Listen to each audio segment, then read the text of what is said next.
Halo anak-anak, kita berjumpa lagi di video pembelajaran part 2 untuk bab 1. Oke, untuk yang video pertama kita sudah membahas subtema A, B, dan C. Dan sekarang kita membahas subtema D dan E. Yang D dan E kita bahas sekarang. Yang D, struktur dan kebahasan teks berita. Struktur berita. Struktur berita ini artinya itu bagan berita. Misalnya begini, di dalam berita tersebut ada yang namanya judulnya, ada yang namanya teras berita, atau ini teras berita ini bisa dikatakan kepala beritanya, itu di paragraf pertama. Kemudian tubuh berita ini artinya isinya berita, kemudian di ekor berita, itu di akhir dari paragraf teks berita. Itu merupakan struktur dari berita. Kemudian ada kebahasaan teks berita.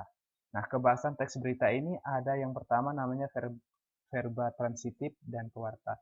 Verba transitif ini artinya kata kerja yang harus ada objeknya.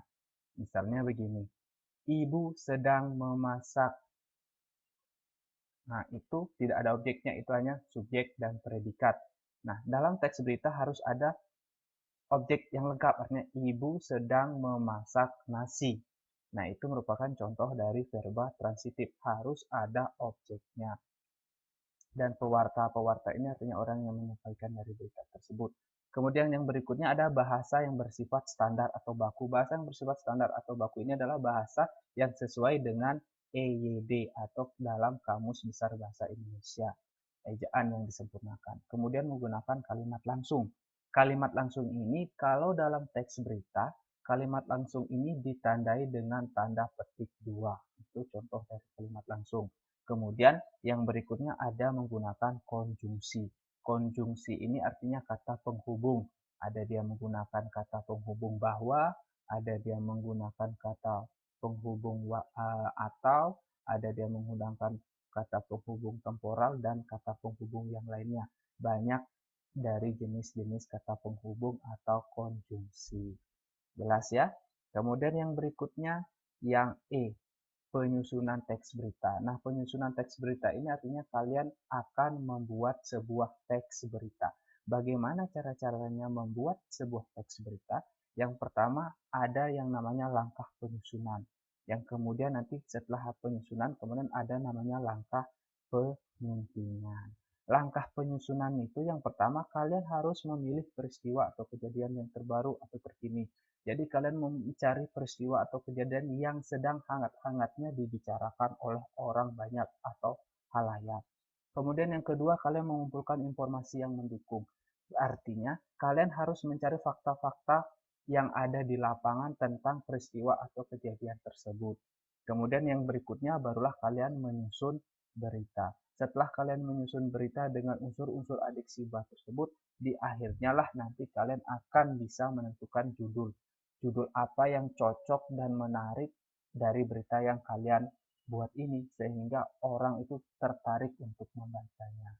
Itu merupakan langkah penyusunan. Kemudian yang tahap kedua itu penyuntingan teks berita. Penyuntingan ini artinya kalian melihat kembali, mengoreksi kembali dari teks berita yang sudah kalian buat. Gunanya untuk apa? Untuk mempermantap lagi teks berita yang akan kalian misalnya terbitkan atau kalian tulis di media cetak, boleh di media elektronik juga boleh. Nah, penyuntingan ini ada beberapa yang harus diperhatikan. Artinya kalian menyunting ini yang perlu sangat kalian perhatikan. Yang pertama adalah kebenaran isi berita itu didukung oleh keakuratan fakta berita. Artinya kebenaran berita itu harus dengan fakta-fakta yang jelas dan narasumber yang jelas yang ada di lapangan. Kemudian kelengkapan isi berita. Nah, kelengkapan isi berita ini kalian harus melihat apakah berita itu sudah memenuhi unsur-unsur berita itu atau tidak, dari unsur 5W 1H itu atau tidak. Kalau ada yang kurang, kalian harus tambahkan lagi. Nah, itu merupakan kelengkapan dari isi berita.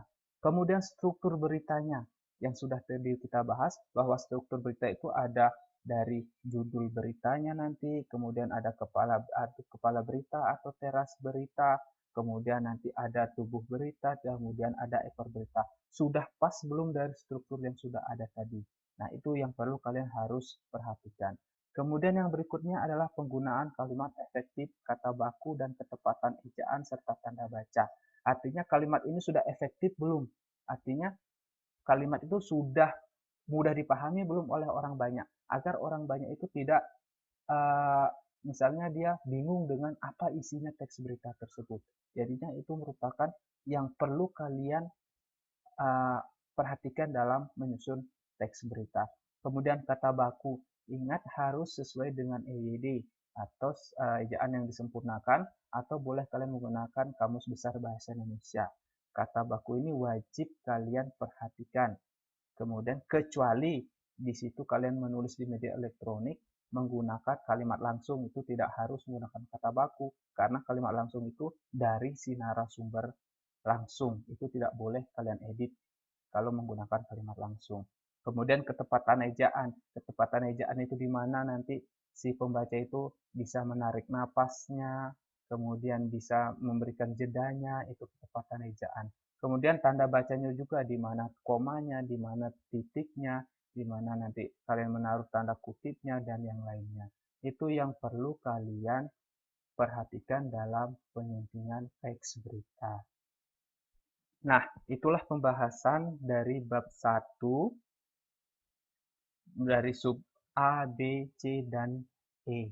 Nah, untuk berikutnya, seperti video yang pertama, saya berikan waktu 1 minggu untuk menulis hal-hal yang tidak kalian mengerti atau pahami dari video ini. Kalau memang sudah mengerti dan dipahami, saya akan membuatkan video tutorial pembelajaran untuk bab 2. Tetapi kalau masih ada yang belum dipahami, saya akan membuatkan video lagi membahas pertanyaan atau hal-hal yang belum kalian pahami.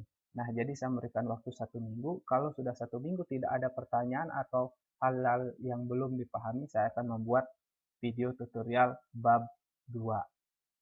Nah, sudah jelas? Kalau sudah jelas, untuk tugasnya nanti akan saya share lewat WA pribadi saja. Jadi, soal tersebut tidak saya buat dalam bentuk video. Jadi jelas ya? Kalau sudah jelas, selalu jaga kesehatan supaya kalian sehat selalu.